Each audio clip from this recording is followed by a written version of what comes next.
married someone who told me he wanted to become a monk. Now, number one, I shouldn't really be telling you, if this is either in Hong Kong or Indonesia, all you need to do, I shouldn't tell you this, but just gang up with his mum and dad. Because you know what it's like? You want to become a monk, and your mother and father said, if you become a monk, I'll die. So mothers don't like their children becoming monks. So, if you want to date someone, just go and see the mother, and the two of you gang up on him, and he probably sort of stop him becoming a monk. I shouldn't tell you that, but that's usually what happens. And number two, if you do become a monk, it's hard being a monk. A lot of people, they think they'd like to be a monk, and when they get to being a monk, all the romance sort of disappears. They think all they're going to do is sit in a cave and meditate all day. And that was what I thought I'd do. When I became a monk, I'd just go off to some mountain or some jungle and meditate, and I'd just disappear from the world. But that's not what happens. I remember just going into this beautiful monastery in the north of Thailand with lots of caves. And I was a Western monk. And when there was a big ceremony, it was actually the Wesak ceremony, loads of people came to the temple. And I was only a junior monk. The abbot, he was giving the talk. But were people interested in listening to the talk? No, they were bored. So they came to see me. Because I was Western monk. I was just a novelty. And I wouldn't mind talking to them if they wanted to know about meditation or about Dhamma. But they didn't want to know anything about Buddhism. They just came up to me and said, what country do you come from? What does your mother and father do? And how many brothers and sisters have you got? That's all they wanted to know. And after, it was hundreds of people, after about 50 people have asked the same question, I got really fed up. But it's very hard, as a monk you're supposed to be nice and kind, and you can't sort of tell people to go away or just nick off or anything. You've got to be polite. I was going to say something else, but I had to stop myself. So the usual trick is I need to go to the toilet. And so they let me go to the toilet, and after coming out of the toilet, I opened the door very carefully, looked around. No one saw me, and I rushed to my hut. I got my flashlight, some water, and a cushion, and I went into one of the deepest of the caves. And that was really a deep cave in this north of Thailand. You have to go up and down this, and I got to the end of that cave, and it was quiet. And I sat down on my cushion, had my flashlight, turned it off, had my water in case I needed any water. At last, I escaped from all these silly people asking me stupid questions. And I started to meditate. It only lasted about a minute. And I heard the sound of the lay people. They were coming into my cave. And they told me afterwards, the reason was they were so bored with this talk of the monk, they decided to spend Wesak exploring the caves. And they decided to explore my cave. But I had one chance, because I could see they had a big lantern, and I could see the light, because there was a big bend where at the chamber where I was on, there was a bend, and I could see the light get lighter and lighter. And then one of the men, they just turned around, and they saw me, and they ran back again. And I could hear them talking. And this guy said, I understood Thai, he said, there's a ghost at the end of the cave. And I thought, yes! Because if they thought it was a ghost, they wouldn't come in. He said, there's a ghost. There can't be. Yeah, there is. And so another guy put his head around the corner. And I wanted to go, ooh, ooh. Or maybe I should have done that. I didn't. I just sat there. And the guy said, no, it's not a ghost. It's the Western monk. No, it's a ghost. No, it's the Western monk. No, it's a ghost. So two of them put their heads around the corner. And they said, yeah, it's the Western monk. And they all came up to me. And then they said, what country are you from? What did your father do? What did your mother do? How many brothers and sisters have you got? And you realise you just can't escape these things. All the romance of being a monk just disappears. As this is what you have to do sometimes. You know, I never ever thought, when I ordained as a monk almost 40 years ago, I never thought I'd be spending so much time having my photo taken. Ajahn Brahm, photo, photo, photo. Click, smile, smile, smile. I didn't become a monk to have my photo taken. So what happens if your boyfriend, whatever it is, and if he wants to become a monk, let him. Because usually, once he sees what it's like, he probably, oh, I don't want this. But some people, if they're made to be monks, if they really, then they go to monasteries, then I'm afraid you can't get them. Because that's almost like their karma. They come to a monastery, they like it so much, and you can't get rid of them. And just like me, that this is an absolutely true story, when I ordained as a novice monk, for the first 4 or 5 days, I had nightmares. I'd wake up in this monastery in Bangkok, wake up in a sweat with a nightmare. And my nightmare was, I was a layperson. And I saw my robes next to my bed and I think, I'm a monk, I really am a monk now. And I'd sort of go into this beautiful deep sleep afterwards. Now that's psychologically how much I wanted to be a monk, even at that time. And so there's some people, they're just monks. So, they may not have ordained yet, but they're monks. And so if you're after one of those and try and date them, it's a waste of time. So, just give up. And anyway, why do you want to date that guy? I know this. It's 40 years I've been a monk now. I know this. You should know this. All guys, they're the same. So if you can't get that one, get another one. They're all the same. And the same with girls as well. They're all the same. Different chassis, same model. Same engine, underneath. That's all they are. Because boys and girls are all the same. You think your one is special, ha ha ha. All the same, boys and girls. So, just find one who's good enough and just marry them.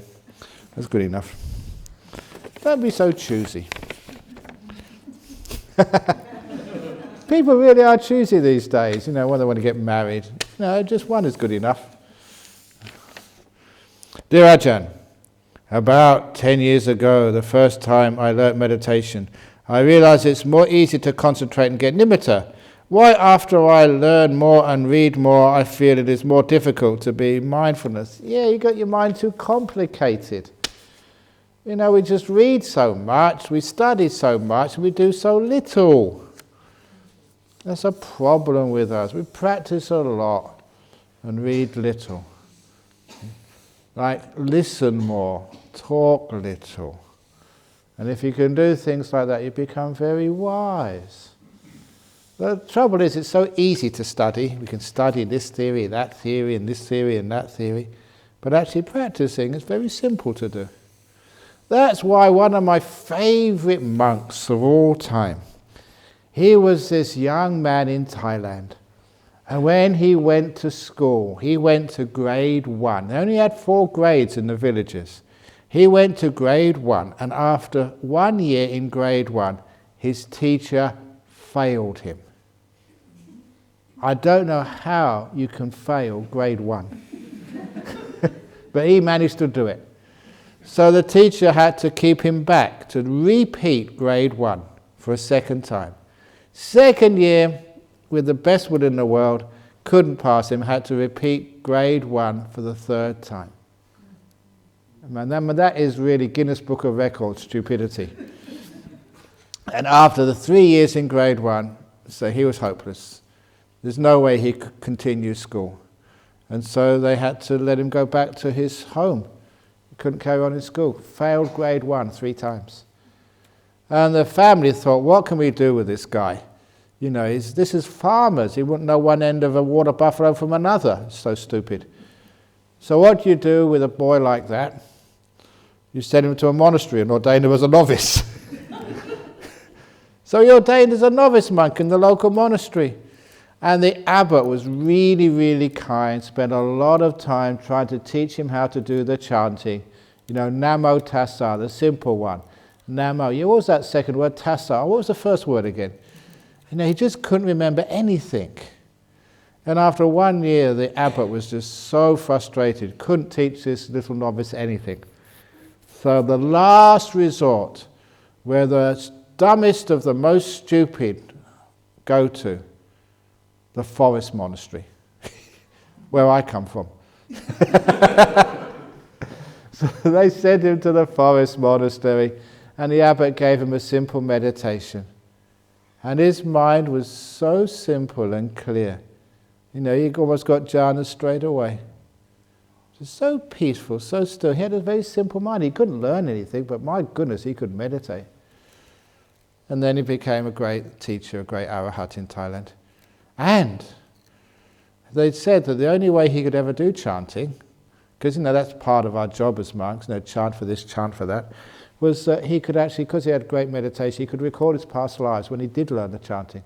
He'd access the past life and to get the chanting from the past life. This life he couldn't learn anything. And that's how he actually managed to get by as a monk. So if you got a kid who's stupid at school, send him to me. He could be the next enlightened being of Hong Kong or Indonesia. He's got great potential. But the trouble with us, you know, we're so smart using our brain. We don't know how to use our emotions and how to be peaceful and still. We just learn one thing at school, not the other things. And that's one of the difficulties we had. So when you started meditation, it was very easy. You didn't know anything. And that's beginner's mind, they call it. You don't really know what you're doing, so you're not controlling, you're not anticipating anything. You're just seeing what's there. And it's so simple, so peaceful, and that you can do it. That's why I've given all these interviews so far.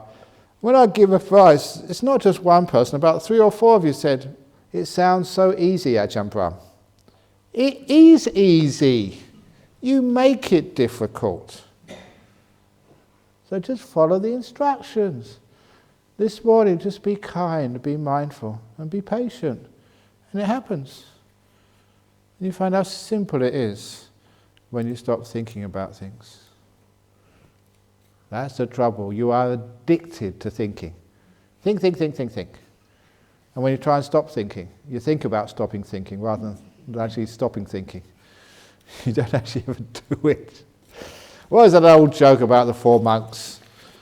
You know, the 4 monks decided to keep a vow of silence. One of them sneezed. The first monk says, "Bless you." The second monk, "You've just broken your vow of silence." And the third monk said, "So have you." And the fourth monk said, "I'm glad I'm the only one here who can keep quiet." And this is what happens. As soon as you try and stop thinking, you think about stopping thinking, rather than learning how to really stop. So on this retreat here, don't just try to meditate and do things. Like I told a lot of you, just relax and enjoy the peace and the quietness here. And see also, because I know that, you know, it's Asians, you like to be together, try and find some solitude by yourself. Don't always go in groups. You are perfectly safe here. The ghosts have been chased away by all the bad chanting. So you're perfectly safe. And that means that, you know, you can be by yourself. And when you're by yourself in some solitude, it's much easier. You've got no one to talk to, no one to actually to see. It actually calms your mind down a bit more. So try a bit more solitude in the next couple of days. Keep it simple, and then you'll be able to get back to that same easy meditation with a nice, simple mind, uncomplicated. Before you went to bed the last 2 nights, I heard a man's voice chanting in Pali. I live in a cottage for women only. Was it a ghost? My roommate also heard it. How many people can chant Pali here? This is a man's voice chanting Pali. Who could it be? Number one. Ghosts can't chant Pali. That's not ghost language. The only words ghosts can go is woo, woo, woo. So it's not a ghost. Now look, honestly, that ghosts cannot come into this center. They're bad. Look, this is, I guess, a nice little stories for you. That first of all, many years ago, there was a Thai lady who was, she married a Westerner, came to live in Perth, and she had a mother. Her father had already died, and the mother was alone in Thailand, and so she managed to get a visa for her mother to come and live with her and her children, so she could look after her elderly mother. That's Asian way of doing things, and it's a beautiful way. The way you look after your parents is just so wonderful. So, but her mother, she was quite old, she got sick. So she put her in hospital, and she didn't know whether the mother was going to survive that illness or not. So she went to one of these mediums in Perth. And she paid the medium, not much money, 20 Australian dollars, to find out whether her mother was going to survive the sickness or not. And the medium actually went in. Now, first of all, the medium asked, what hospital is your mother in? What ward, what room? Because she was going to leave her body and just go into the astral world and just find out.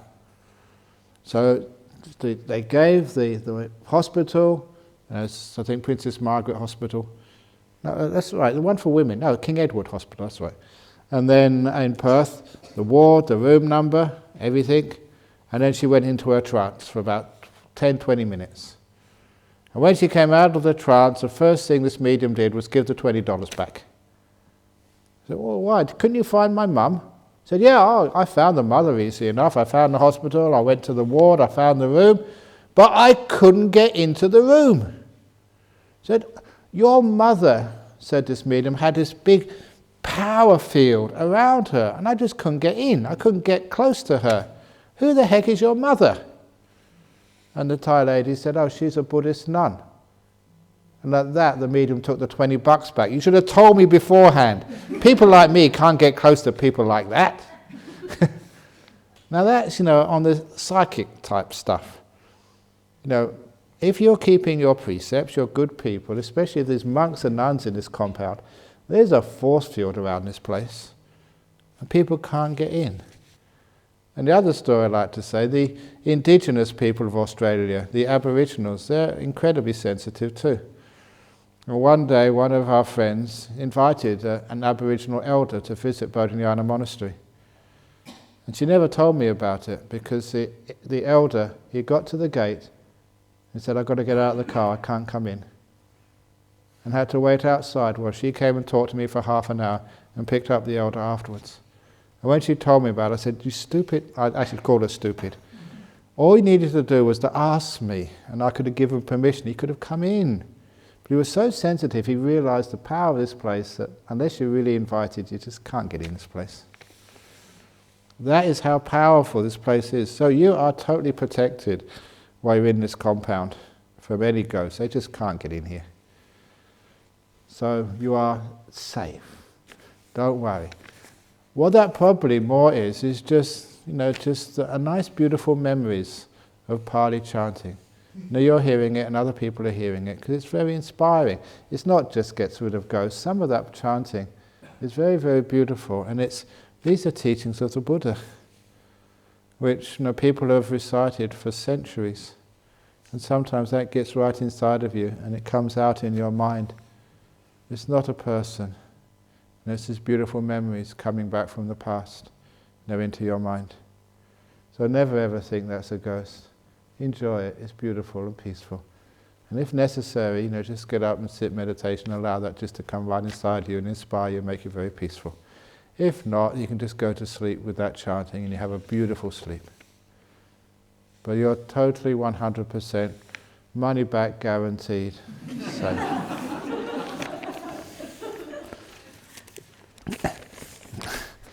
How to apply the concept of no self-improvement in a context of modern day business, where everyone has to rate performance, improve service for customers, and always need to do better. Yeah, it's so difficult, in the business world.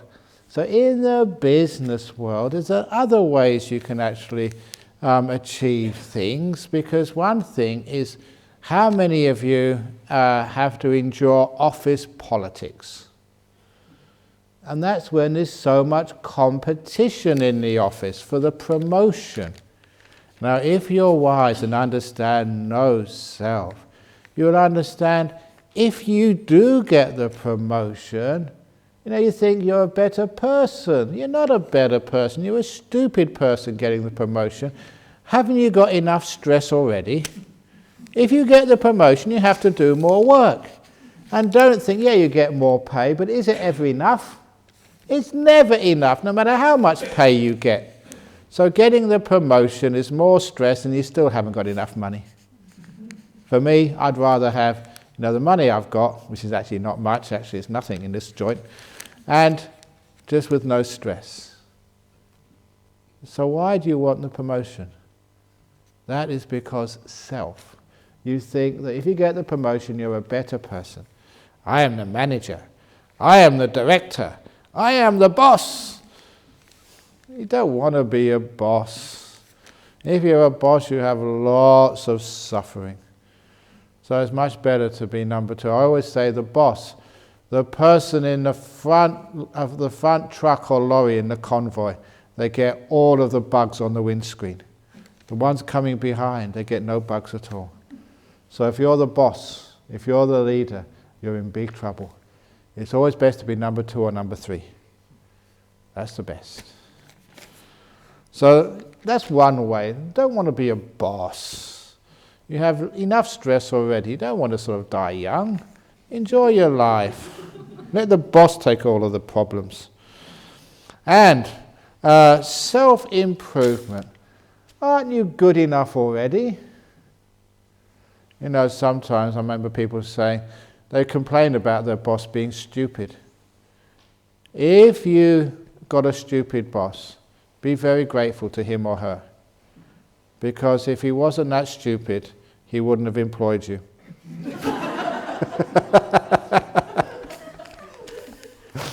Okay, that's a bit of a joke, but never mind. That's like the story of, I told this by a Singapore marriage counsellor years ago, about this couple got married. It's about a true story. She told me this was her father. Her father took her new husband aside. Okay, they'd just been married. And the father wanted to give his son-in-law some advice. And he said to his son-in-law, you probably love my daughter and think she's amazing. Oh yes, she's so wonderful. Everything about her is beautiful.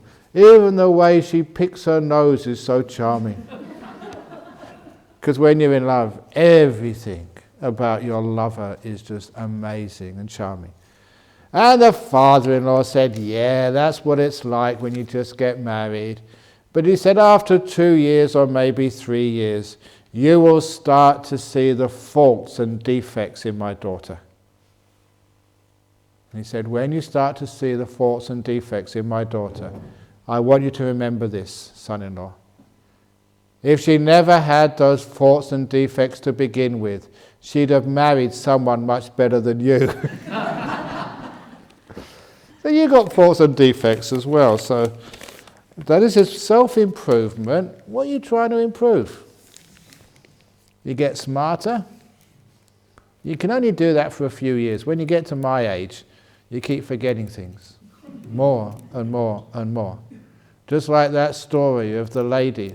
She was one of these business women, and she sacrificed relationships. She never got married because that gets in the way of business. And just before her 60th birthday, she realized she missed out something in life, having kids. Because, women, they've got this maternal instinct. They want to have a child. But, she was rich enough because, for success in business. She went to one of these fertility clinics and got a sperm donor. And you wouldn't believe the amazing advances of medical science now. You know, they injected and fertilized, got one of her eggs out, fertilized it with a donated sperm, put it back in her womb, and she became pregnant. 60 years of age. And no, it was a miracle birth, because of, she could afford the very, very best doctors, and she gave birth to this healthy child. Amazing.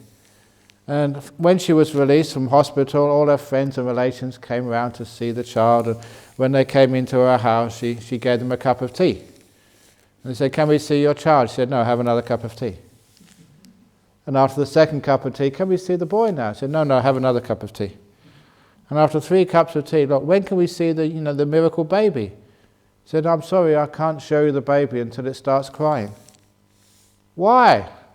"Because I've forgotten where I put it," said the 60-year-old. That's the problem when you're 60. You forget everything, even where you put your baby. So if you're going to have a child, please do it before you get dementia. So anyway, what's this to do with the question? Everyone rates performance, improves service of customers, and always need to do better. I don't do that, not in my business. Are you going to rate my performance for this retreat? I don't care. Look, I tell all these bad jokes, and I do that to try and get rid of you. I want you to think, this is really terrible joke, it's very boring. So I try and do that on purpose so that you can all go away and leave me alone so I can just meditate in my cave nice and peacefully. So my aim is to get rid of you. And I'm not very successful. I get more people coming. So my performance, I don't rate it at all. You like it, don't like it, let it go. And I'm not going to rate your performance on this retreat either.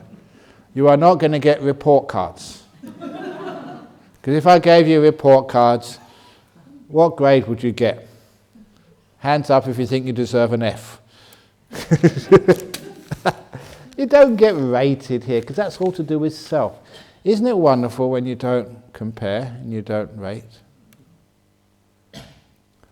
Somebody asked me this question years ago, and it made me actually get into a very nice little way of looking at meditation. They asked me about a quote from this physicist, philosopher, engineer 150 years ago in UK called Lord Kelvin. Lord Kelvin was one of the first, I think he was the first, founding president of the Royal Society in London. It is the most prestigious society of top scientists in the world. And Lord Kelvin was the scientist. For those of you who remember your high school physics, the Kelvin scale of temperature from absolute zero, that was him. And he was also a philosopher at the beginning of the technological revolution.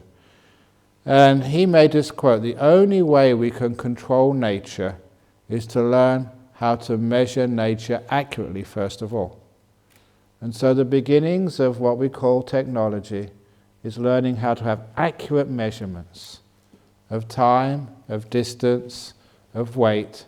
And once you have those accurate measurements, all of the technology of aircraft, of cars, and even computers all came from accurate measurements. You had to get that down first of all. So a lot of science began with measuring things. And they asked me, what did I think about that? And I actually turned it around. He said, it's very true. The only way you can control nature or even control people is by measuring them accurately first of all. That's why you get graded and weighed. And he said, if you stop measuring, you lose control. You have to let things be. You can't do anything. So imagine if you stop measuring yourself. Then you can't control yourself. You let things be, and you're free. Remember the 6th Zen patriarch? Now the path is easy when you stop preferences, and I say stop measuring stuff. So stop measuring yourself. Good meditation, bad meditation. All meditation, you open the door of your heart, you're kind to it. Sloth and torpor, restlessness, jhanas. Stop measuring. When you don't measure, you can't do anything. Then you're at peace. So that's why there's no self-improvement. If you have self-improvement, you just get a bigger self. A different self, but still a self. When there's no self-improvement, no measuring, no comparing, no judging, it means you disappear. You just are, you're peaceful. Nowhere to go, nothing to achieve, no one to become, just being. Free at last. That's why Ajahn used to say we meditate not to attain things. That's just more self-improvement. We meditate to let go of things, to disappear, to vanish. Poof. Have you read that book, There's No Ajahn? What does that book mean, There's No Ajahn? It meant there is no real Ajahn. You're not measuring.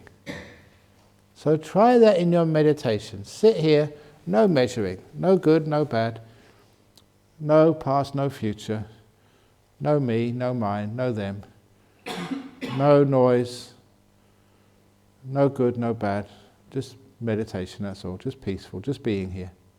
Try that. And when you try that, you find it so easy to be peaceful. But when you try self-improvement, there's no end to it. You never find peace. You're never good enough. You never finish. The only way you can finish is, to hell with the self. Somebody else's problem, not mine. Okay, next question. Ajahn, you were talking about not saying harsh things about other people or to other people. What if someone is doing something that's disturbing others?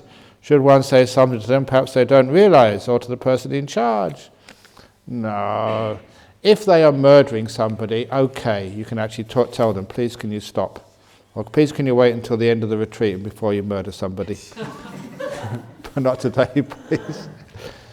Now, a lot of the time, if you start to say something harsh to them, they don't actually see what they're doing. All they see is your harsh words. That's why anger never really fulfills the goal. You get angry at someone, you want to sort of tell them, teach them a lesson, but they don't hear what you're saying. All they hear is your anger. So if you want to stop somebody doing something harsh, you talk to them very softly. See, that is not the right way to speak. Try a little bit more kindness. And then people might listen. I've been teaching a few people this. It's such a simple technique. If someone is really angry and harsh, number one, they will speak very fast. And also, the pitch of their voice will go up. Say, don't do this, you're doing it wrong, I don't want you to do this ever again. Now you can see my pitch went up, and I was speaking very fast. That's what happens when you're angry. So if someone is angry at you, you do the opposite. You lower your tone and speak slowly. But that was not a very good thing to do. That calms everybody down. And it's such an easy way of getting a situation where everybody gets excited and calming them down, making them peaceful, to diffuse a situation. So try that. Slow and lower the pitch. And it calms people down. So, you may go home and your wife is nagging. See, it's always high-pitched very fast. And the husband would say, yes, darling, I understand what you must be going through. He just gets very calm and quiet afterwards. Maybe, anyway. I haven't got a wife, so I don't know, but it's a very good theory. So if somebody else is saying something harsh, don't join in, because there's two people having a problem then. At the beginning of meditation, even when I close my eyes, I see pictures of things. For example, looking around the meditation or gazing at the light from outside, the walls of Buddha. Sometimes it's a picture of a Buddha statue looking kindly at me. Just like seeing scenes of places I've been that I find peaceful or happy, then after a time I can achieve total blackout.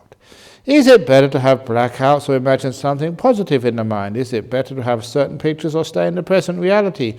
Just the place I'm in meditation of. Does it matter at all? Not really. Next question. Yeah, it just means you have an active mind. So just calm it down a little bit. But one trick, if you have a visual mind like that, you can see the Buddha statue, you can see scenery. When you see scenery like that in your mind, you've got your eyes closed, it's a mental object.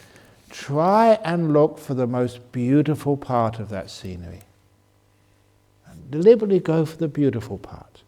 And that beautiful part will expand, and go for the most beautiful and simple part of that beautiful part. And always go for the beautiful and simple. And then the mind will go in and in and in. And after a little while you get nimittas coming out. I would do that, if I had a visual image. I remember once I had a visual image in like green fields and trees. And I just noticed it was a sunny day in my vision. And I noticed at the tip of one of the leaves there was a dewdrop which sparkled in the sun. And that's all I needed. My mind was well enough trained, it went straight to that dewdrop, which sparkled. And because it sparkled, a huge nimitta came out, almost immediately. And that's actually how you deal with the visual stuff. Find the most beautiful, something sparkling. Another time there's like a river. And a river, there's always something which is sparkling in the river. And that's what I went to straight away, the sparkle. And that just creates this nice little nimitta comes out very quickly. So you're trying to go for the most beautiful, the most simple, if you have a visual mind like that. That's much better. So don't go in complicated stuff. Go to the beauty. What if mind gets so distractive, even Om Mani Padme Hum turns into a broken record and becomes an annoying distraction by itself? If that doesn't work, try two things you can do. Feel your body. Now, it wasn't so cold today, so if you get very distracted, take off your socks and shoes and just walk, on the path around here. Feel the concrete or the grass or whatever you're walking on your feet. Get sort of physical with your body. Feel it. You can go outside and feel the wind over your face. Take off your jumpers and coats so you can actually feel things. One of the problems is that we're so insulated from the world. We don't even feel the rain anymore. We've always got coats on. If it does rain, go out and get wet. Get your hair all wet. And feel it, just like when you were a kid, what it's like having water all over you. And when you actually start to feel things, you find you don't think. So just getting to physical sensations. Here, when you have a cup of tea, don't just drink it down thinking of all sorts of things. Feel the tea in your mouth first of all, and then as it goes down into your tummy. Learn how to feel and taste things. And then it means you're not thinking so much. And lastly, listen more. Go out into a walk in the forest and listen to all the birds, or the sound of the leaves rustling, or maybe even the sound of the twigs crunching under your feet.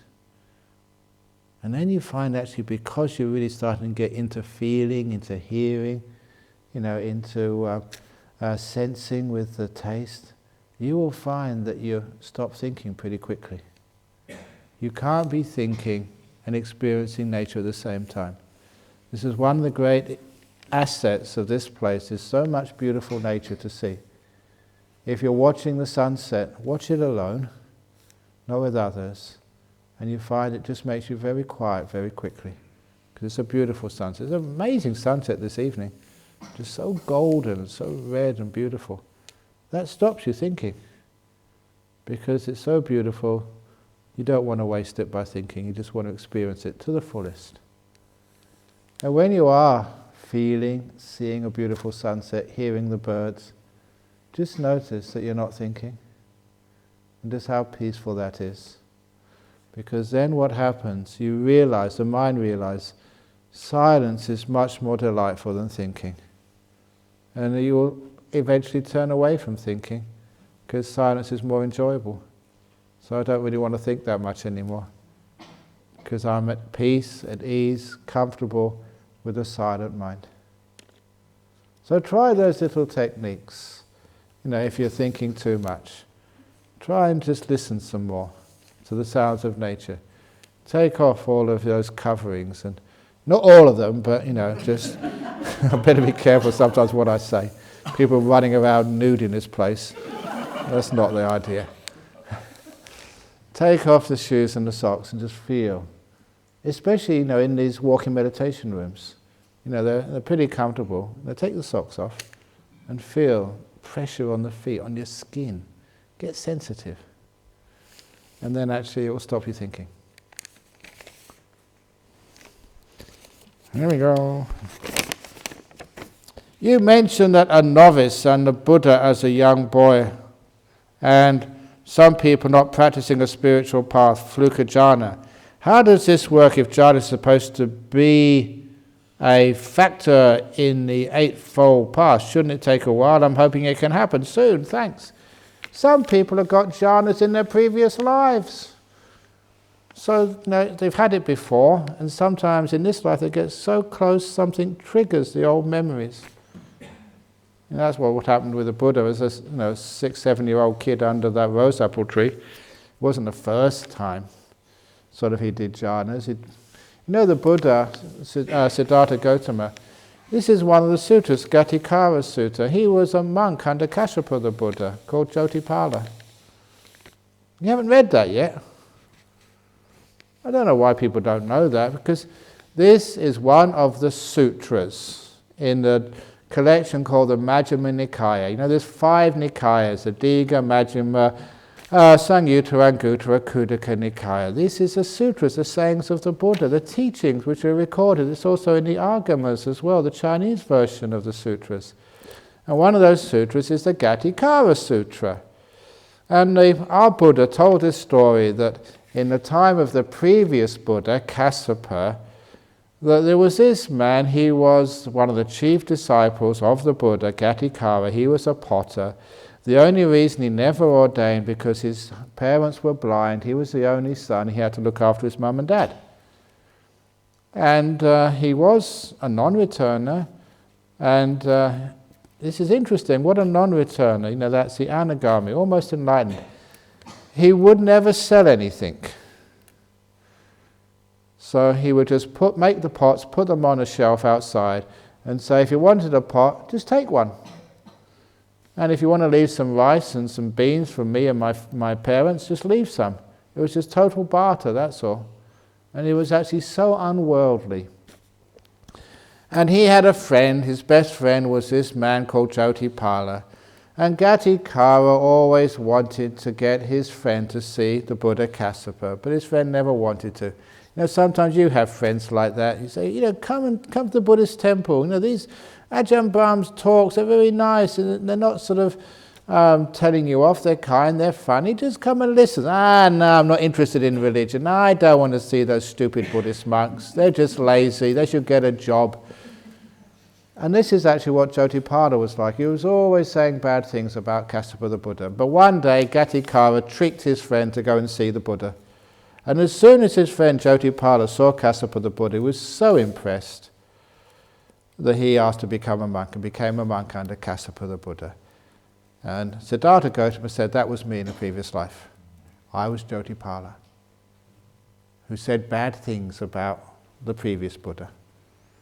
He was a monk. And if you look in the Samyutta Nikaya, in the Dewa Putta Samyutta, Gatikara actually comes down from Anagami realm to praise his old friend.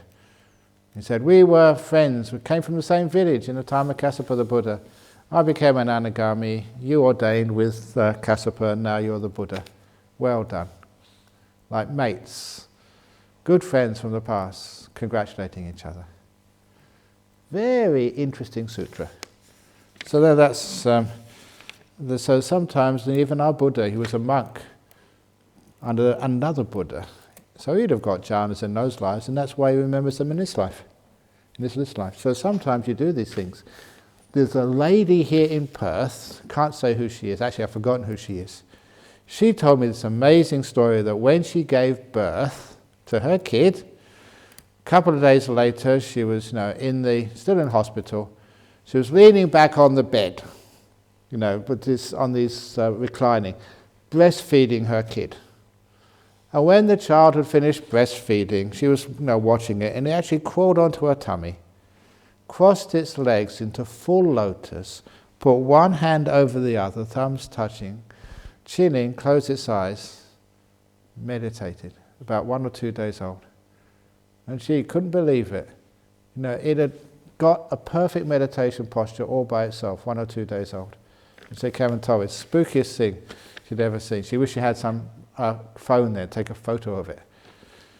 But how could that happen? So obviously the kid was meditated before, and felt comfortable, nice meal, now go and meditate. And that's what the kid does. So sometimes we've got our past memories. Maybe they're too far in our subconscious, we cannot remember them, but intuitively we can. That's why that sometimes we get very peaceful, we let go, and we don't know what we're doing, but it works. Previous lives.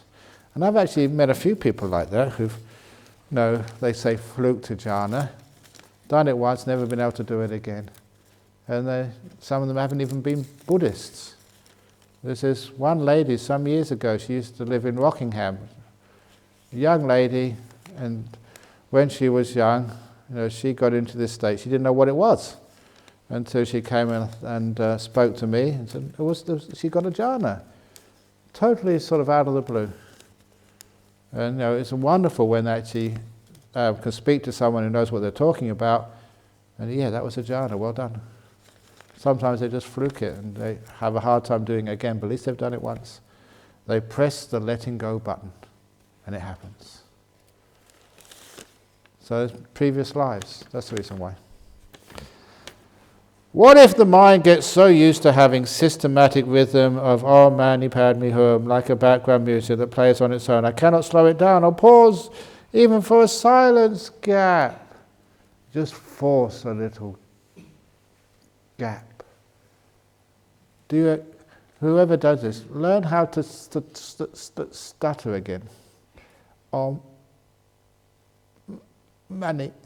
So get some pauses somewhere between the breaths. Haven't you got one of these iPhones and you can play something and there's a pause button? Find the pause button in your brain and press the pause button. Om. Pause. Even better, if you can find the delete button. Delete. That's my favorite button on a computer. Delete button, because it always reminds me of the Dhamma. It's renunciation. Delete. Delete all my old girlfriends. Delete, delete, delete, delete, delete.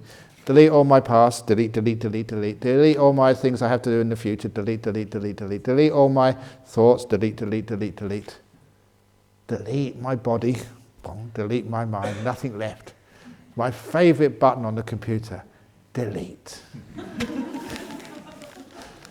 I call it the Nibbana button. The delete. If you can't find the delete button, at least find the pause button. You're pausing right now in your career. You're coming here for 6, 7, 8, 9 days. You're doing absolutely nothing for your career. You're pausing in life. Isn't it wonderful to pause and you're not doing things? You're just resting for a few days. So please, in life, learn how to pause. And if you don't know how to pause, there's an old trick, which is the difference between a visitor and an owner trick. And this story, I was working so hard in my job as a monk. I would go to our city centre in Nolamar on a Friday afternoon and do all the admin and working and giving a talk in the evening and answering all these questions till late and then going to bed, getting up in the morning, all the duties and jobs of our city centre in Nolamara. There's lots of stuff to be done there. And coming back on a Sunday afternoon or evening after all these talks and sutta classes and stuff for the lay people there, and coming back and starting work as the abbot in the monastery. You know, all the monks, whatever happened in the weekend, you've got to sort it out. And doing all the work of, being an abbot and organising the work and other stuff. And it was just 7 days a week job. And it was far too much. But what would happen? People would come and visit Bodhinyana Monastery. You've been over there. Is it a beautiful monastery? Is it peaceful? Not when you're abbot.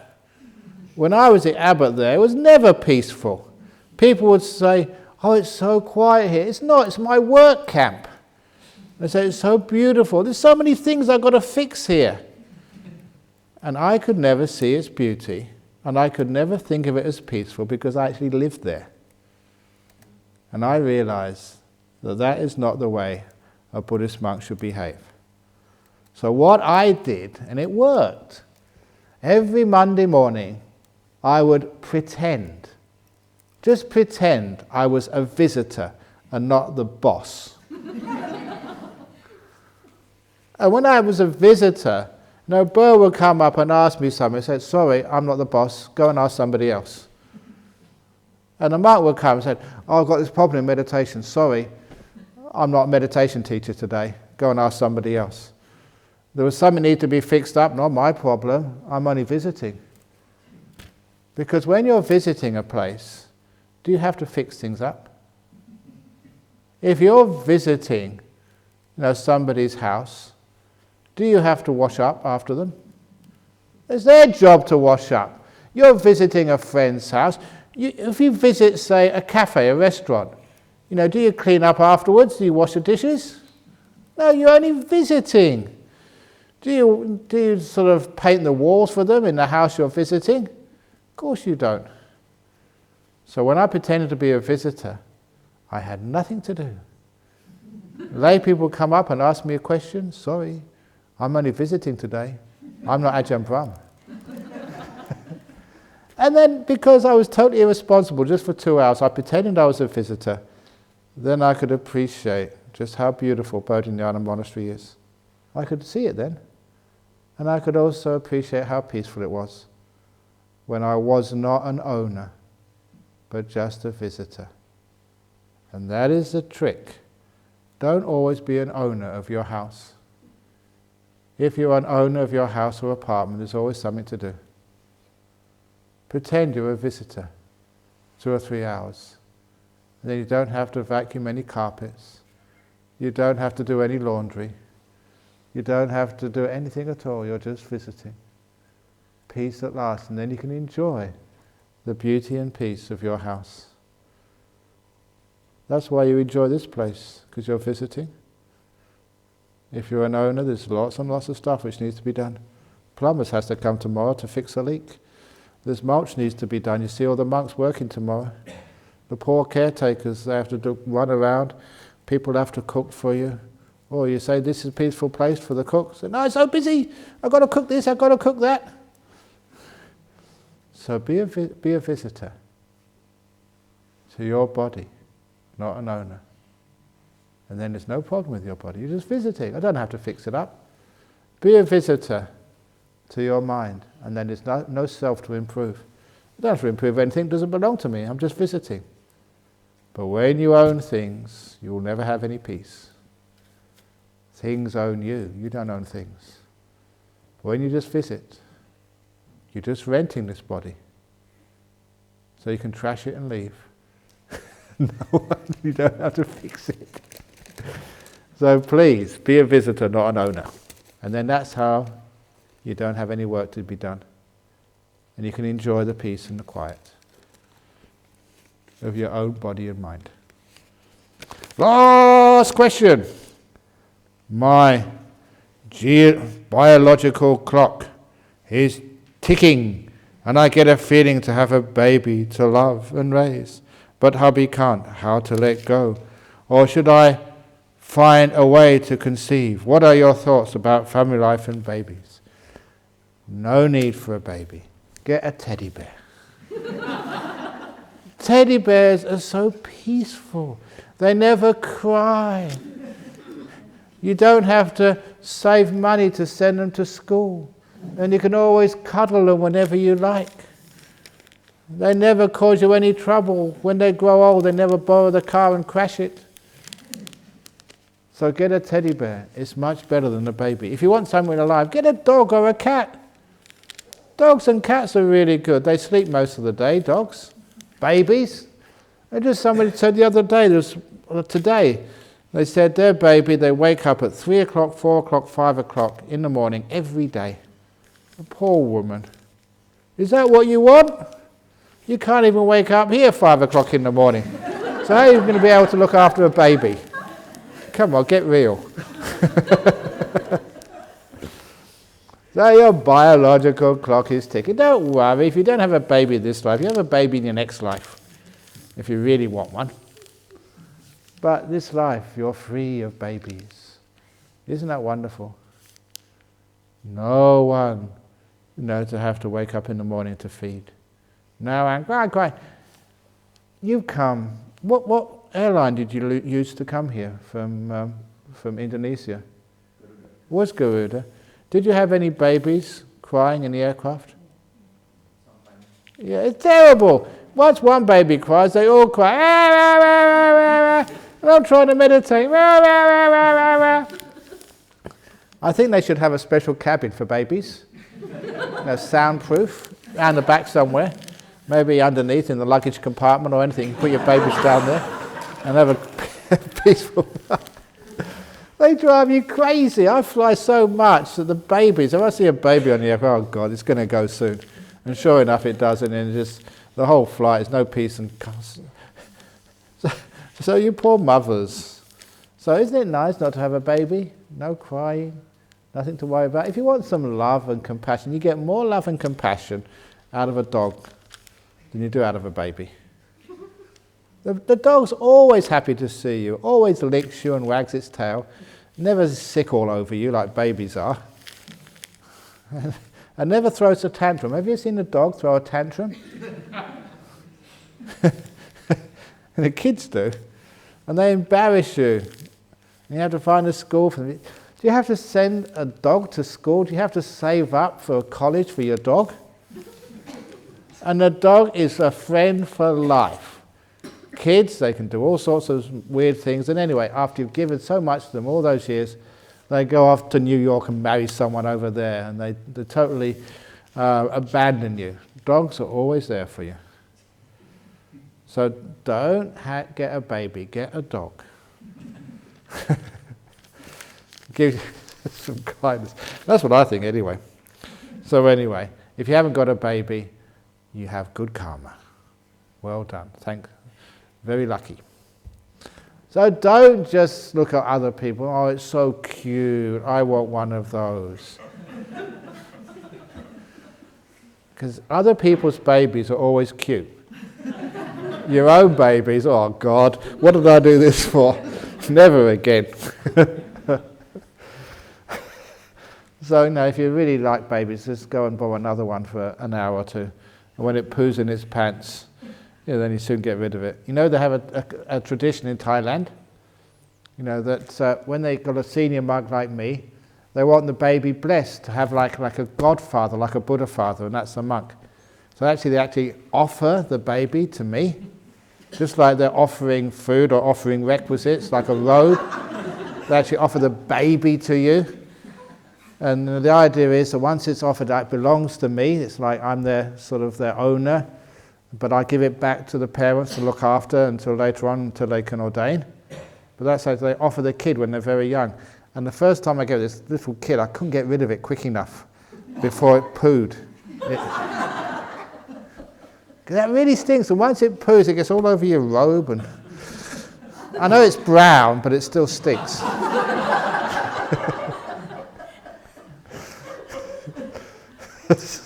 So I'm not a baby person. So dogs, cats, fine. Babies, oh. So you're very lucky if you haven't got one. Well done. And number two, the world is already overpopulated. We don't need any more babies in this world. Where are we going to put them? especially, if you're from Jakarta. I mean, how many spaces are there for more houses in Jakarta? The place is just so packed. Hong Kong is worse. Hong Kong is just, things are so contracted together that I remember the first time I went to Hong Kong, that was actually Daniel and, what's his name? Her name? Sorry? Kelly, yeah, Daniel and Kelly's house. And I couldn't believe just how small their apartment was. They put me in one room and you couldn't actually stretch out on the bed. You had to sleep with your legs bent because it was so small.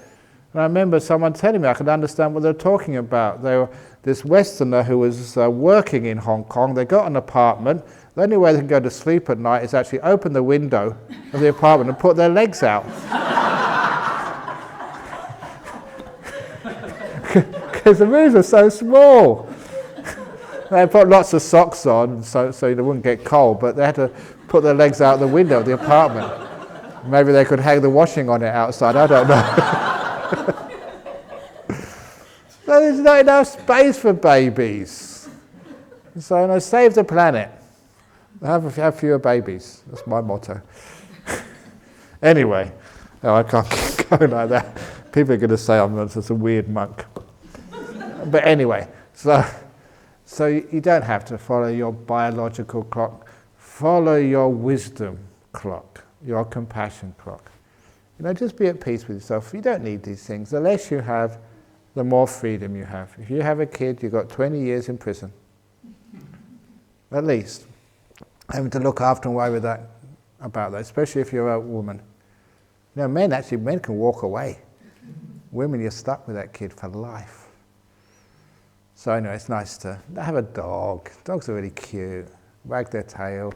When you go away overseas, you can put them in a kennel. Where are you going to put the baby for 2 weeks, 3 weeks? So dogs are cool. Okay, enough. It's about time we went to bed now. So,